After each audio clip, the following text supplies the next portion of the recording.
Normal டிசைனில் black forest cake வந்தாலே இப்போலாம் போடவே மனசு வர மாட்டேங்குதுங்க. அதனால வந்து வேகமாக டார்க் சாக்லேட்டை போய் ஓஹெச்பி ஷீட்டில் உருக்கி அதை வந்து என்னமோ செய்கிறேன்ற பேரில் கட்ட கட்டமாக போட்டு ஃப்ரிட்ஜில் செட் பண்ணி வச்சுட்டு அதை வந்து கேக் சைடில் நான் பாட்டுக்கு ஒட்ட ஆரம்பிச்சிட்டேங்க.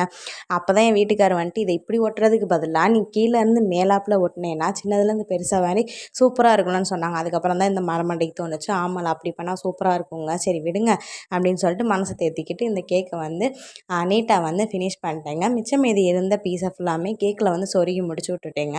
அதுக்கப்புறம் பார்த்தீங்கன்னா 2 மாதம் வந்து செரி பழத்தை யூஸ் பண்ணவே இல்லை. ஏன்னா நார்மல் கேக் ஆர்டர் வரவே இல்லை. அதனால வந்து அதையும் சொருகி விட்டுட்டு இந்த கேக்கை வந்து முடித்து நம்ம வந்து ஃபைனல் பண்ணிட்டோங்க.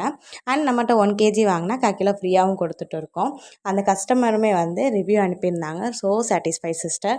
அண்ட் பார்த்தீங்கன்னா அது கூடவே வந்து பிஸ்காஃப் ட்ரீம் கேக்கும் 1/2 kgயில் வந்து ரசமலாய் கேக்கும் ஆர்டர் இருந்துச்சு. இது வந்து பார்த்தீங்கன்னா பறவையில் போய் டெலிவரி பண்ணிட்டு வந்தோம்.